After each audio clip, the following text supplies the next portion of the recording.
So welcome everybody to our Raising Elevated Families. Here we have a special guest. It's Dr. Paul Beljan with the Beljan Psychological Services. Is that correct? That's your practice's name? Belgian. Belgian. Sorry, yeah. I thought it was pronounced the opposite way, but we will go with Belgian there, the proper way. If you were in Europe, it'd be Beljan. There you go. But Dr. Beljan is a pediatric and adult neuropsychologist who specializes in the assessment, diagnosis, and treatment of neuropsychological disorders. He's also nationally and internationally recognized as far as speaking throughout the country and the world, particularly in his work with gifted kiddos, ADHD, executive functioning, developmental disorders, learning disorders, and neurocognitive therapy. So there's no one better to have on here to talk about particularly the interesting events that we have going on here with stress, but also to get into some strategies and things to be able to help you parents and people out there to be able to deal with this special circumstance now. But just to get your insight as far as with the things that are going on now, and particularly around stress, just so that our lay person out there, our parents, understand a little bit more about stress and its impact on us. How would you state as far as helping us as far as on a simple way to understand how stress impacts us on a psychological, neurological realm here? I think the way to consider stress is first, it is a neurochemical response that is going to dump corticosteroids into your bloodstream. It's going to trigger your adrenal glands, your adrenalins, which is going to ramp you up, right? And as you get ramped up that way, you might start to feel, you're breathing heavier, or you're having to focus on breathing, or your muscles are getting tighter, you're vigilant about things. So what is going to happen to you then neurologically is that might charge up your limbic system a bit. You're mad, sad, glad, scared. And when that happens, that is excitatory stimulus that more or less kind of fires into your frontal lobes.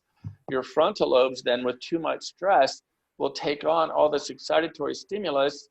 And what happens is it can cause kind of an emotional dysregulation, that you're not inhibiting the affect as well as you usually can, because the frontal lobes are getting overwhelmed by the subcortical excitable stimulus. And so this is where you have to really be mindful about things and think about, where's the stress coming from? How are you experiencing the stress? Learning to catch the stress and even identify it correctly. A long time ago in graduate school, what I mean by that is I was driving to a test. I was up all night studying. I smoked a pack of cigarettes, and I don't smoke anymore, and drank a 2-liter thing of Mountain Dew. I'm driving to the test and I'm thinking, why am I so nervous? I understand this stuff. And then it dawned on me, you smoked a pack of cigarettes, you drank 2 liters of Mountain Dew, you're agitated. So differentiating stress from what are you putting into your body, I think is really important to consider. Awesome. Yeah. We deal with a lot of stress in our office, whether it be parents or kids. And, even I know you deal with a lot of special challenges, sensory kids and ADHD. Obviously that's kind of like a special kind of genre in your practice there. And, what we're seeing in our office too is, increased stress. A lot of these kiddos and a lot of people too, we're just not reacting rationally or reacting in proper ways. And, kids are starting to get more of these behavioral outbursts, or, these sensory kids have more of these kind of expressions of their body coming out here a little bit more. What are some, potential strategies, tips you can have for parents out there that, right now they're becoming, they got a new job now as a stay-at-home homeschool teacher, along with being a mom, along with being a caretaker, along with everything too. How to maybe handle some of this and be aware of this and mindful of all the, some of these strategies around that. When you asked me to do this, Thomas, I started thinking about it. And the thing that I kept coming back to is establishing routines. Because heretofore, our life has been very routine. You get up at a certain time, you get ready, you go to school, you drop off the kids, you go to work, and so on. We know what to expect. For children, when their routines get disrupted, it's very important to reestablish routines, because they thrive on those. It's how you develop trust. We say this thing is going to happen, and it happens. Wow, that's awesome. I expected it to, and it happened. So the more we can reestablish new routines and make those routines overt, talk about them, be mindful about them, don't just enact them. So you're letting the kids know in on the journey. Hey guys, we're in this new realm right now. Here's the way we're going to start doing things. And we're going to stick to this routine because it's going to be predictable. You know what's coming.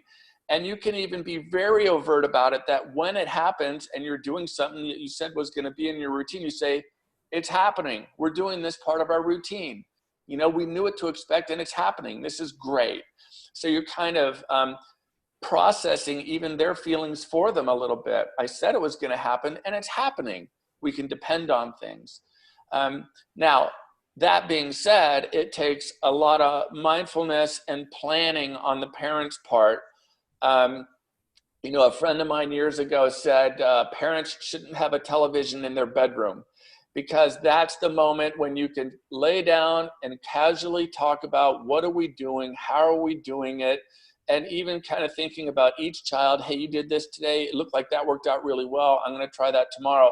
So shutting down some of the stimulus so that you can communicate and think more clearly, because this is going to take a lot of planning.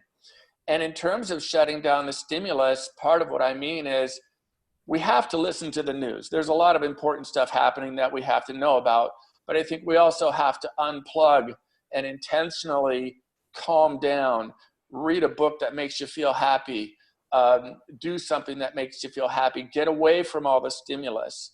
So then that, if I can keep going. Oh, absolutely, please. Leads to me right into the kids who have kind of, are kind of hyper-excitatory, right? Be it they have ADHD or they have hypersensitivities and so on. A lot of the same processes are the processes that I talked about at the beginning. There's subcortical stimulus going on, it's ramping up, it's dysregulating the frontal lobes. And then you do what you said, which is you start reacting instead of acting. So in terms of the child who is kind of hypersensitive to things, one is I would establish the routine of how are we going to maintain your sensory diet, because I'm sure they're probably doing that. Yep. Two is, since you're at home, you can really regulate the amount of stimulus going on in the house. You can lower the lights. You can lower the sound on anything that's on. You can have 5 minutes out of every hour to check in. Where are we at? How are we feeling? You can offer deep hugs and different things like that that are incredibly soothing to a child. And then I think a key thing for kids, especially with the kids who have ADHD, is you have to be preemptive. And what I mean by that is this. We all know our children closely enough that we can tell when their behavior is kind of perking, right? And it's like, uh-oh, he's heading towards that thing. He might have a meltdown or this and that. Right. That is the time to intervene and check in with the child. So that could be numerous ways. It could be, hey, I need a hug. Come here, give me a deep hug, right? And you crush them and it makes them feel good. So you're passively getting that in. Absolutely. Another could be that, hey, your hands look kind of chapped. Let's rub some lotion in them. That's incredibly relaxing. It's just a distracting trick. Really? Yeah. Another could be that tell the child how they feel. Kids aren't great at coming up with that. Usually, I'm angry, I'm mad, whatever. But if it's, hey, you seem upset by this, it's okay to be upset. You have feelings about it. So kind of processing for the child a little bit. But the key part of preemptive strike is catching them before they're past the point of no return, doing some sort of intervention that you've already planned ahead that is going to be inherently soothing, and engage in that.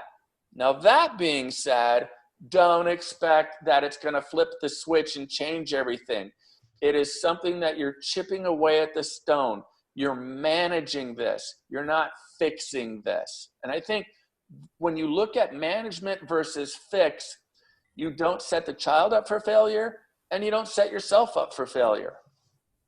Yeah, for sure. That's, I like what you said there too. It's mitigating the things that are going on, right? And because all these sensory inputs are all cumulative, and I like even how you say, dimming the lights and, creating this environment that's less stimulatory to them. We think about, stimulating things like TV, electronics, all these different things, but even some of those other sensory inputs that maybe we don't think about unless our kids are specifically sensitive to them, like lights and the noises and all those different things. And they don't have to be sensitive to those, but all these can even impact all of us as well.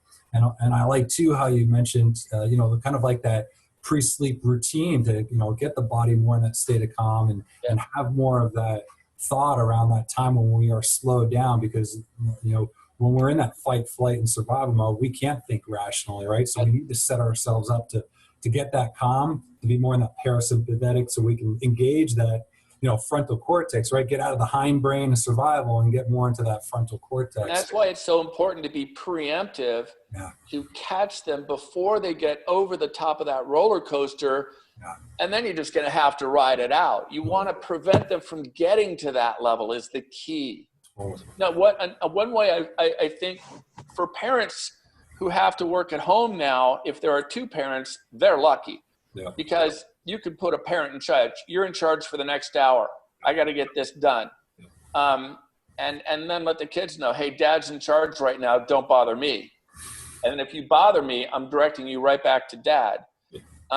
So I think, again, making things very overt that way. This is the way we're doing it. And before you would even institute something like that, you might have, hey, mom and dad, we're going to start doing this. We're going to start sharing, because both of us have to work.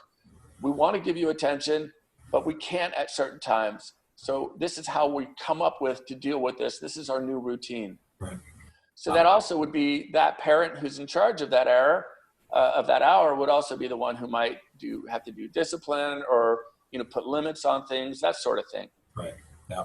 The one thing also too that you just stated as well is catching it before it occurs, because our bodies and our nervous system is so efficient, right? If it goes fight, flight, it is putting all energy into it. So like you said, it's that roller coaster. If you miss it, you just got to ride it out until it engages back into that more calm state there too. So that's awesome, to be preemptive and keeping on the good side of things instead of letting it kick in.